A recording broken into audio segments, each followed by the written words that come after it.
तो फाइनली हम बर्गन सिटी पहुंच गए हैं और हमने अपना सामान होटल में चेक इन कर दिया है और हम अब निकले हैं सिटी को एक्सप्लोर करने। तो जो हमारा पहला स्पॉट है वो काफ़ी फेमस है।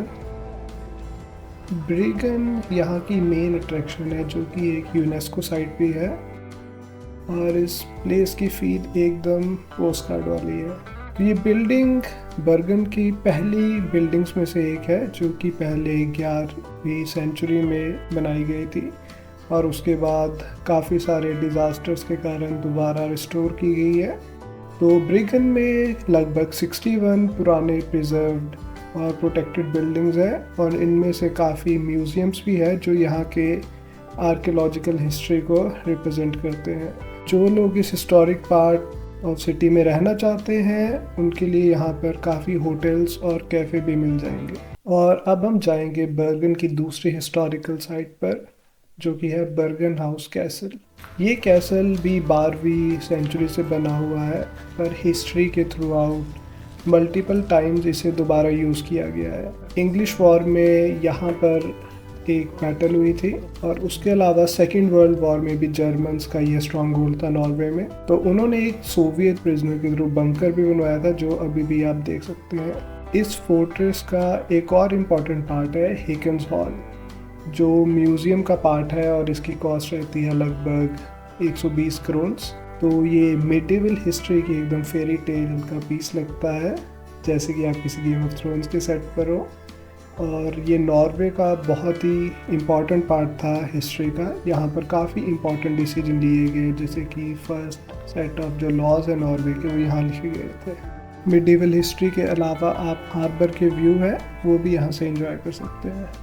हमारी अगली डेस्टिनेशन है फ्लोरियन जो आप इजीली रीच कर सकते हैं फ्लोबान फनिकुलारे से। इसकी कॉस्ट रहती है वन वे अराउंड 8 यूरो और रिटर्न ट्रिप 16 यूरो, या आप छोटी सी हाइक भी कर सकते हैं जैसे कि मैं कर रहा हूँ। तो बर्गन नॉर्वे में सबसे हाईएस्ट लेवल ऑफ रेनफॉल के लिए जानी जाती है, यूरोप की सबसे रेनियर सिटी भी कहा जाता है।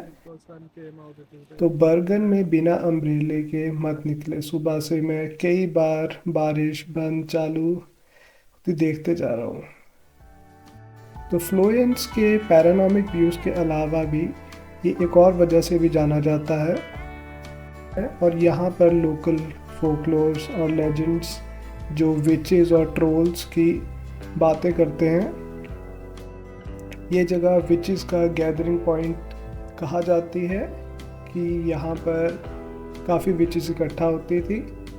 और जो फ्लोएन का टॉप फॉरेस्ट है और पथरीला पार्ट है उसे कहा जाता है कि उसे ट्रोल्स इनहेबिट करते थे और लोकल टेल्स बताती है कि रात को यहाँ पर ट्रोल्स इस पहाड़ पर घूमते पाए जाते थे।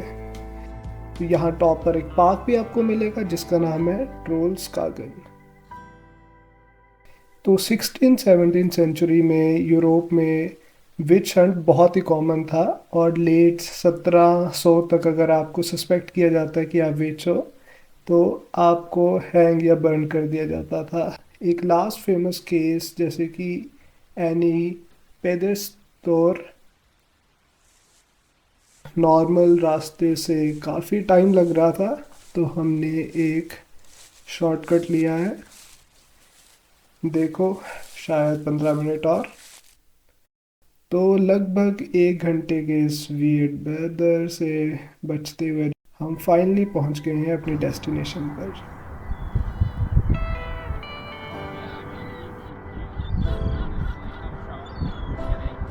तो फ्लोरेन बर्गन सिटी की 7 मेन माउंटेन्स का पार्ट है। इसकी हाइट है लगभग 320 मीटर और यहाँ से आप सिटी के जो काफ़ी अच्छे व्यूज़ हैं वो इंजॉय कर सकते हैं जैसे कि जो फ्योर्ड्स हैं और जो सिटी के मेन अट्रैक्शन हैं सभी यहाँ से विजिबल है। फ्लोरेन में आप ये कैबिन भी रेंट कर सकते हैं, आई थिंक जो एयरबीएनबी पे अवेलेबल है, पर रिव्यूज़ में लिखा था कि यहाँ पर्दे नहीं हैं तो प्राइवेसी पर आपके पास बर्गन का व्यू है इस क्लिफ के बाद। और यहाँ पर आपको ड्रिंकिंग वाटर भी मिल जाएगा फनिकुलारे के बिल्कुल साथ में। और फ्री पब्लिक वॉशरूम भी है अगर आप इस ड्रोन के साइड में साइन को फॉलो करें। तो फ्लोएम एक गेटवे है काफ़ी सारे हाइक्स में बर्गन के।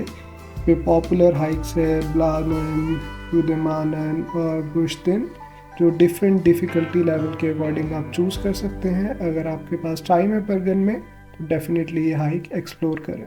तो अब हम वापस सिटी जा रहे हैं।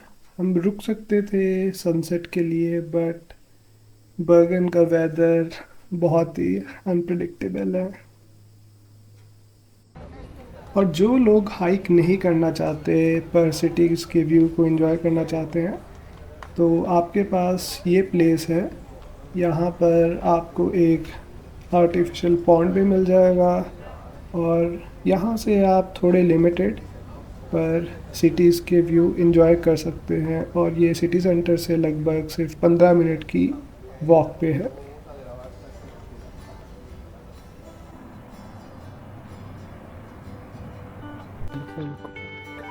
आज का हमारा लास्ट स्टॉप है रोगला मिनेन के पास एक प्याज़ा, जहाँ पर आपको मिलेगा ये लेक जिसमें फाउंटेन भी है और ये काफ़ी बेहतरीन दिख रहा था ऊपर से।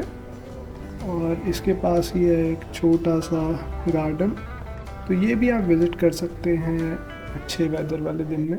तो ये है हमारा आज का हॉस्टल जिसका नाम है बर्गन सिटी हॉस्टल और वो है हमारा बेड। तो ये कॉस्ट किया मुझे अराउंड 40 यूरोस पर नाइट। ये है कॉन्ग्स गेट, लगभग डाउनटाउन एरिया में बर्गन में।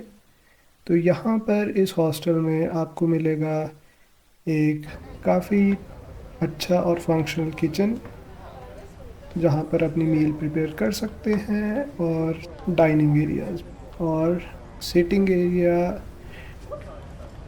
तो अब आ गए हैं बर्गन स्टेशन और यहाँ से ले रहे हैं हम ट्रेन मिद्रल के लिए, जिस पे हम वॉस पर उतर जाएंगे। ट्रेन की कॉस्ट थी लगभग 240 क्रोन्स या 24 यूरो और इसमें लगेगा हमें 1 घंटा 10 मिनट वॉस के लिए। तो बर्गन से मिद्रल का जो ट्रेन रूट है इसे बर्ग्सबेगन कहते हैं और ये काफ़ी सीनिक रेलवे लाइन है जहाँ पर आपको काफ़ी अच्छे स्टनिंग व्यूज़ मिलेंगे, जैसे कि फ्योर्ड्स, माउंटेन्स और वाटरफॉल्स। पर हम इसमें जो सफ़र है वो वॉस तक का ही तय करेंगे, जहाँ पर हम एक दिन रुककर अगले दिन फ्लैम के लिए विज़िट करेंगे। तो सफ़र में जुड़े रहने के लिए सब्सक्राइब करना ना भूलें और कोई भी बर्गन के बारे में क्वेश्चन कमेंट्स में लिखें। तो जल्दी मिलते हैं।